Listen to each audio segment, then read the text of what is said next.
এখন বর্তমানে আমাদের পশ্চিমবঙ্গ রাজ্যের জন্য শুরু করা হয়েছে কৃষক বন্ধু প্রকল্পের ভেরিফিকেশন প্রক্রিয়া, যার জন্য যদি আপনি কৃষক বন্ধু প্রকল্পের টাকা পেতেন অবশ্যই আপনাকে বর্তমানে এই ভেরিফিকেশন ফর্মটা ফিল আপ করে আপনার এলাকার পঞ্চায়েত অথবা পৌরসভা এলাকায় জমা করতে হবে। তবে এখন বর্তমানে এই ভেরিফিকেশন ফর্মটা ফিল আপ করতে গিয়ে অনেক কিছু অপশান অনেকে বুঝতে পারছে না এবং অনেক কিছু ফর্মে কিন্তু ভুলভাল করে দিচ্ছে। তাই আজকের এই ভিডিওটির মাধ্যমে সম্পূর্ণ পদ্ধতি দেখাচ্ছি এবং লাইভ আপনাদের দেখিয়ে দিচ্ছি কিভাবে আপনি এই ফর্মটা ফিল আপ করবেন, মানে ভেরিফিকেশন ফর্মটা ফিল আপ করবেন।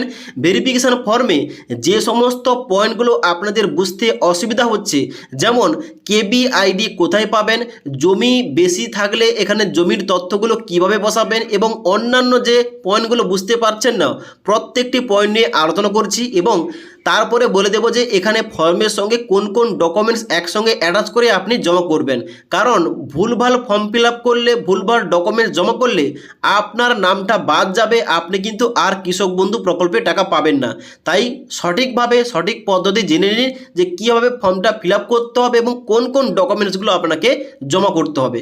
তো অনস্ক্রিন দেখতে পাচ্ছেন আমি কিন্তু কৃষক বন্ধু প্রকল্পের ভেরিফিকেশন করার জন্য যে ফর্মটা মানে অ্যানেক্সার 1 ওই ফর্মটা ওপেন করে রেখেছি এবং এই ফর্মটা কিন্তু আমি ফিল আপ করেছি। তবে এই ফর্মটা ফিল আপ করার প্রথমেই যে এখানে চা হচ্ছে কৃষক বন্ধু আইডি নম্বর, এই যে আইডি নম্বর আমি লিখেছি এই আইডি নম্বর আপনি অনলাইন থেকে কিভাবে বের করবেন প্রথম আপনাদের দেখিয়ে দিচ্ছি এবং তারপরে আপনাদের step by step form fill আপটা দেখাবো। এবার কৃষক বন্ধু আইডি অনলাইন থেকে বের করার জন্য সবার প্রথম আপনাদের কৃষক বন্ধুর অফিসিয়াল যে পোর্টাল রয়েছে অর্থাৎ krisokbandhu.wb.government.in এই পোর্টালে আসবেন। এই ওয়েবসাইটে আসার পর নিচের দিকে আসবেন, নিচের দিকে আসার পর একটা অপশান দেখতে পাচ্ছেন নথিভুক্ত কৃষকের তথ্য, এই অপশানটায় ক্লিক করবেন। এই অপশানটায় ক্লিক করার সঙ্গে সঙ্গে পরবর্তী একটা পেজ খুলবে, নিচের দিকে আসবেন, এখানে কিন্তু সিলেক্ট অপশানের জায়গায় যে কোনো একটি অপশান আপনি সিলেকশন করতে পারেন। এখানে ভোটার কার্ড, আধার কার্ড, ব্যাঙ্ক অ্যাকাউন্টের নম্বর, কেবি আইডি, মোবাইল নম্বর এবং অ্যাকনোলেজমেন্ট নাম্বার যে কোনো একটি আপনি সিলেকশন করবেন। তো আমি কিন্তু এখানে মোবাইল নাম্বার এইটা সিলেকশন করছি। সিলেকশন করার পর নিচে আইডি কার্ড নাম্বারের জায়গায় আপনি উপরে যেটা সিলেকশন করেছেন তার নাম্বার বসাবেন। মানে যদি আপনি আধার কার্ড সিলেকশন করে থাকেন নিচে আধার নাম্বার বসাবেন, যদি আপনি উপরে ভোটার আইডি কার্ড সিলেকশন করে থাকেন নিচে কিন্তু ভোটার আইডি কার্ডের নাম্বারটা বসাবেন। এবার যদি আপনি উপরে মোবাইল নাম্বার সিলেকশন করে থাকেন নিচে কিন্তু এই ঘরটায় মোবাইল নাম্বারটা বসিয়ে দেবেন। ওকে, বসিয়ে দেওয়ার পর নিচে I am not a robot এই অপশানটায় চেকমার্ক করবেন। চেকমার্ক করার সঙ্গে সঙ্গে এখানে কিন্তু টিক চিহ্ন হয়ে যাবে। এবার নিচে সার্চ অপশানে ক্লিক করবেন। এবার সার্চ অপশানে ক্লিক করার সঙ্গে সঙ্গে পরবর্তী কিন্তু নিচে দিকে আপনি স্ট্যাটাসটা দেখতে পাবেন এবং প্রথমেই পেয়ে যাবেন আপনার কেবি আইডি। তো এখানটায় কিন্তু দেওয়া রয়েছে কেবি আইডি, এই যে আইডি নাম্বারটা এই নাম্বারটা আপনাকে ওই ফর্মে বসাতে হবে। ওকে, তো এবার আপনাদের স্টেপ বাই স্টেপ দেখিয়ে দিচ্ছি কীভাবে আপনাদের ভেরিফিকেশন ফর্মটা সম্পূর্ণ সঠিক তথ্য দিয়ে ফিল আপ করতে হবে। এবার অনলাইন থেকে যে কেবি আইডি আপনি বের করলেন ওই আইডি নাম্বারটা কেবি আইডি নম্বরের ডান দিকে এইভাবে বসিয়ে দেবেন। তারপরে যে ক্রমিক নম্বর দেওয়া রয়েছে এইটা আপনাদের বসাতে হবে না। ওই পঞ্চায়েত কিংবা পৌরসভা এলাকায় যখন আপনি ফর্মটা জমা দেবেন ওখান থেকে আপনার সিরিয়াল নম্বর কিংবা ক্রমিক নম্বরটা কিন্তু ওনারাই বসিয়ে দেবে। ওকে, এবার নিচের দিকে আসবেন। নিচের দিকে আসার পর এখানে কিন্তু ফর্মটা ফিল আপ করতে হবে। 1 নম্বর পয়েন্টে বলা হচ্ছে সুবিধাভোগীর নাম অর্থাৎ কৃষক বন্ধু রেকর্ড পাসবই অনুযায়ী এখানে কিন্তু বেনিফিশিয়ারির নাম মানে কৃষকের নামটা কিন্তু এই ঘরটায় পদবি সহ একসঙ্গে লিখতে হবে, নাম এবং পদবি। তারপরে 2 নম্বর পয়েন্টে পিতা অথবা স্বামীর নাম লিখতে হবে। তারপরে ঠিকানার জায়গায় এখানে কিন্তু ডান দিকে অ্যাড্রেস মানে গ্রামের নাম, পোস্ট অফিসের নাম লিখবেন। তারপরে এখানে 3 নম্বর পয়েন্টে তার ডিস্ট্রিক্ট কিংবা জেলার নামটা লিখবেন। তারপরে লিখবেন ব্লকের নাম, তারপরে গ্রাম পঞ্চায়েতের নাম, তারপরে মৌজার নাম। তো এইগুলো কিন্তু আপনার অ্যাড্রেস আপনার ঠিকানা অনুযায়ী আপনি কিন্তু লিখে দেবেন। লেখার পর কি করবেন, নিচের দিকে আসবেন। নিচের দিকে আসার পর রয়েছে এখানে ব্যাংকের বিবরণ। এবার এখানে কিন্তু ব্যাংকের ইনফরমেশনগুলো আপনাকে দিতে হবে। যেমন 1 নম্বর পয়েন্টে বলা হচ্ছে ব্যাংক এবং শাখার নাম, মানে এখানে কিন্তু অবশ্যই ব্যাংকের নাম এবং তার শাখার নাম লিখতে হবে একসঙ্গে। এবার উদাহরণ দিয়ে বলছি, যদি আপনার হয়তো এসবিআই মানে স্টেট ব্যাংকে আপনার বই রয়েছে এবং আপনার ব্যাংকের শাখার নামটা একটা রয়েছে, তাহলে অবশ্যই প্রথমে কিন্তু এসবিআই লিখবেন। এসবিআই লেখার পর হাইফেন দেবেন, তারপরে কিন্তু আপনার শাখাটা যে লোকেশানে কিংবা যে ঠিকানা রয়েছে ওই ঠিকানা কিন্তু এখানে বসাবেন। আশা করি বুঝতে পারলাম। এবার বলা হচ্ছে পরবর্তী পয়েন্টে আইপিসি কোড। আপনার যে ব্যাংকের আইপিসি কোড নাম্বারটা ব্যাংকের বইয়ের প্রথম পাতায় পেয়ে যাবেন, ওই কোড নাম্বারটা এখানটায় লিখবেন। তারপরে লিখবেন ব্যাংক অ্যাকাউন্টের নাম্বার, তারপরে লিখবেন আধার সংযুক্ত মোবাইল নাম্বার, মানে আধার কার্ডের সঙ্গে যে মোবাইল নাম্বার লিঙ্ক রয়েছে ওই মোবাইল নাম্বারটা এখানটায় বসাবেন। তারপরে আধার নম্বরের ডান দিকে আধার কার্ডের নাম্বার বসাবেন, এপিক নাম্বার ডান দিকে ভোটার আইডি কার্ডের নাম্বার বসাবেন। তারপরে এখানে গুরুত্বপূর্ণ দুটি পয়েন্ট রয়েছে, এখানে কিন্তু অনেকেই বুঝতে পারছে না। এখানে বলা হচ্ছে এএসডিডি তালিকাভুক্ত কিনা। বলা হচ্ছে আপনার যদি নামটা এএসডিডি তালিকায় থেকে থাকে তাহলে কিন্তু এস করবেন, না হলে কিন্তু সবাই নো করবেন। মানে আপনার যদি ভোটার লিস্টে 2026-এর ভোটার লিস্টের নাম থেকে থাকে এগুলো কিন্তু আপনাকে নো করতে হবে। তারপরে বলা হচ্ছে পিএম কিষানের সুবিধাভোগী কিনা। আপনি কি পিএম কিষাণ প্রকল্পে টাকা পাচ্ছেন? যদি পেয়ে থাকেন ইয়েস করবেন। আর তাছাড়াও পিএম কিষাণ টাকা পেলে কিন্তু এই ভেরিফিকেশন ফর্মটা জমা করতে হবে না। ওকে, তো এখানে কিন্তু অবশ্যই নো অপশানটা এখানে কিন্তু এভাবে লিখে দেবেন। তারপরে বলা হচ্ছে প্রধান পেশা, মানে যে বেনিফিশিয়ারি যে কৃষক এখানে ভেরিফিকেশন করছে তার পেশা কি, তার জীবিকা কি, এখানটায় লিখতে হবে এইভাবে। ওকে, এবার নিচের দিকে আসবেন, বলা হচ্ছে জমির বিবরণ। এখানটায় কিন্তু অনেকে ভুল করছে। এখানটায় কি বলা হচ্ছে, এখানটায় বলা হচ্ছে প্রথমে যে জেএল নম্বর, এই নম্বরটা কোথায় পাবেন? এই নম্বরটা আপনার জমির যে রেকর্ড কিংবা পর্চা কিংবা যে ডকুমেন্টস রয়েছে ওইখানটায় আপনার জেএল নম্বরটা দেওয়া রয়েছে। এই জেএল নম্বরটা এখানটায় লিখবেন। তারপরে দেওয়া রয়েছে খতিয়ান নম্বর। এবার অনেকেই প্রশ্ন করছে আমার হয়তো অনেকগুলো রেকর্ড অনেক জমি রয়েছে, তাহলে কিভাবে এখানে নাম্বারটা দেব? সমস্ত নাম্বারগুলো আলাদা আলাদা।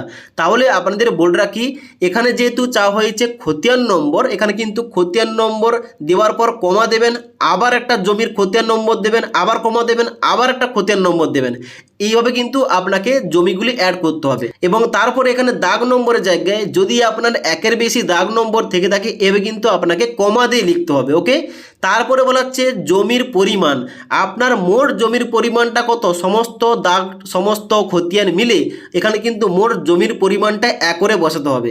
তারপরে বলা হচ্ছে এখানে আরওআর এর তারিখ, মানে আপনার যে জমির আরওআর কিংবা খতিয়ানের ডেটটা ওইটা কোথায় পাবেন? ওইটা কিন্তু আপনার ওই রেকর্ড কিংবা পর্চা কিংবা জমির ডকুমেন্টসে পেয়ে যাবেন। তো ওই ডেটটা কিন্তু এখানটায় এই ঘরটায় লিখবেন। তারপরে বলা হচ্ছে যে আপনার জমিটা কি ধরনের, মানে আপনি জমি কিনেছেন নাকি কারো কাছ থেকে গিফট পেয়েছেন, নাকি কোনো মৃত্যুর কারণে আপনি পেয়েছেন, নাকি ট্রান্সফার করা হয়ে, এই ধরনটা কিন্তু এখানে লিখতে হবে। তারপরে বলা হচ্ছে যে আয়কর প্রদানকারী কিনা, মানে যে কৃষক ভেরিফিকেশন করছে সে যদি ইনকাম ট্যাক্স দিয়ে থাকে এখানে ইয়েস লিখবেন, আর না হলে নো লিখবেন। তারপর নিচের দিকে আসবেন। নিচের দিকে আসার পর দ্বিতীয় নম্বর পেজে কি চাওয়া হচ্ছে? দ্বিতীয় নম্বর পেজে চাওয়া হচ্ছে স্বামী অথবা স্ত্রীর বিবরণ। এখানে কিন্তু ভেরিফিকেশন করার জন্য সমস্ত কিছু চেক করা হচ্ছে যে আপনার বাড়িতেই কয়জন কৃষক বন্ধু প্রকল্পে টাকা পাচ্ছে কিনা, পিএম কিষাণ কয়জন পাচ্ছে কিনা, এইগুলো ভেরিফিকেশন করার জন্য স্বামী অথবা স্ত্রীর যাবতীয় কিন্তু এখানে ইনফরমেশন নেওয়া হচ্ছে। এখানে কি বলা হচ্ছে? বলা হচ্ছে স্বামী অথবা স্ত্রীর নাম লিখতে হবে। এবার যদি হয়তো কৃষক মহিলা হয়ে থাকে তার স্বামীর নাম লিখবে, যদি হয়তো এখানে যে কৃষক ভেরিফিকেশন করছে সে হয়তো পুরুষ হয়ে থাকে তাহলে কিন্তু তার স্ত্রীর নামটা এখানে লিখবে। ওকে, তো স্ত্রীর নামটা লেখার পর নিচে ব্যাংকের বিবরণ দিতে হবে, যেখানটায় ব্যাংকের নাম এবং শাখার নামটা এই ঘরটায় লিখতে হবে। তারপরে আইপিসি কোড, তারপরে অ্যাকাউন্ট নাম্বার, তারপরে আধার সংযুক্ত মোবাইল নাম্বার, আধার কার্ডের নাম্বার এবং ভোটার কার্ডের নাম্বার, এইগুলো কিন্তু বসাতে হবে। তারপরে নিচের দিকে আসতে হবে, বলা হচ্ছে যে কেবিএন এর সুবিধাভোগী কিনা, মানে এখানে যে স্ত্রীর ইনফরমেশন দিচ্ছেন, মানে আপনি যে স্ত্রীর ইনফরমেশনটা দিচ্ছেন আপনার স্ত্রী কি কৃষক বন্ধু প্রকল্পে টাকা পেয়ে থাকে? যদি পেয়ে থাকে এস লিখবেন, আর না হলে নো লিখবেন। তারপরে এএসডিডি তালিকাভুক্ত কিনা, এখানে কিন্তু এস লিখবেন, না হলে কিন্তু যদি ভোটার লিস্টের নাম থেকে থাকে এখানে কিন্তু নো লিখবেন। তারপরে বলা হচ্ছে পিএম কিষাণ পায় কিনা, যদি পেয়ে থাকে এস লিখবেন, আর না হলে নো লিখবেন। তারপরে বলা হচ্ছে কি পেশা কিংবা কি কাজ করে থাকে, যদি আপনার স্ত্রী হাউস ওয়াইফ কিংবা বাড়ির কাজকর্ম করে থাকে এখানে কিন্তু হাউস ওয়াইফ লিখবেন। ওকে, এইগুলো লেখার পর নিচের দিকে আসবেন।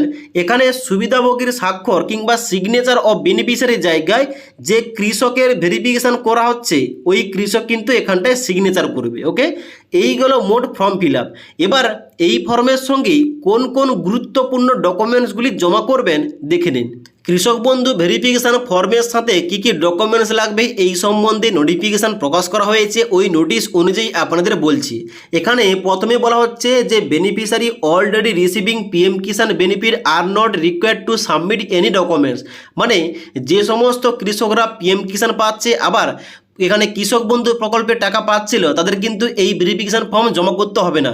শুধুমাত্র যারা পিএম কিষাণ টাকা পেত না কিন্তু কৃষক বন্ধু টাকা পেত তাদের কিন্তু ভেরিফিকেশানটা বর্তমানে করতে হচ্ছে।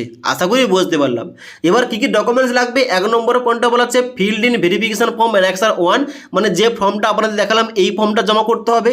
ফর্মের সাথে বলা হচ্ছে যে কারেন্ট অ্যাপ্লিকেশান বেনিফিশিয়ারি স্ট্যাটাস, মানে যেখানটায় আপনাদের দেখালাম যে কেবি আইডি কীভাবে বের করতে হবে, ওই যে স্ট্যাটাসটা ওটা কিন্তু প্রিন্ট করবেন একটা পেজে এবং ওই পেজটা কিন্তু সঙ্গে অ্যাটাচ করবেন। তারপরে বলা হচ্ছে self attested Aadhaar card, self attested voter card, মানে আধার কার্ড এবং ভোটার কার্ডের জেরক্স কপি যেখানে কিন্তু কৃষকের স্বাক্ষর থাকবে নিচের দিকে।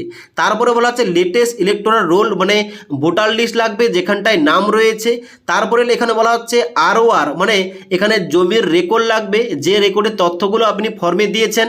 তারপরে বলা হচ্ছে এখানে first page of Aadhaar link bank অ্যাকাউন্টের পাসবই, মানে ব্যাঙ্ক অ্যাকাউন্টের প্রথম পাতার জেরক্স কপি লাগবে এবং আধার লিঙ্ক মোবাইল নাম্বার লিখতে হবে এবং পাসপোর্ট সাইজের ছবি লাগবে। এবার এই সমস্ত ডকুমেন্ট শুধু এখানে জমা করলে হবে না, যে আপনি স্ত্রীর ইনফরমেশনগুলো দিয়েছেন তার ডকুমেন্টস লাগবে। কী কী ডকুমেন্টস লাগবে, তার আধার কার্ড লাগবে, ভোটার কার্ড লাগবে এবং এখানে কিন্তু ভোটার লিস্ট লাগবে যেখানটায় তার নাম উল্লেখ রয়েছে। তো এই কয়েকটি ডকুমেন্টস কিন্তু অবশ্যই ফর্মের সঙ্গে অ্যাটাচ করে আপনার কৃষি দপ্তর কিংবা পঞ্চায়েত অফিসে গিয়ে ফর্মটি জমা করতে হবে। আপনার কৃষি দপ্তর কিংবা পঞ্চায়েত অফিসে গিয়ে ফর্মটা জমা করুন, তাহলে কিন্তু আপনার ভেরিফিকেশান হবে। ভেরিফিকেশান হওয়ার পর যদি আপনি যোগ্য হয়ে থাকেন, সমস্ত কিছু ডকুমেন্টস ঠিকঠাক থাকে, তাহলে কিন্তু অবশ্যই আপনি কৃষক বন্ধু প্রকল্পের টাকাটা পেতে থাকবেন। আশা করি আপনাদের সমস্ত কিছু বুঝতে পারলাম।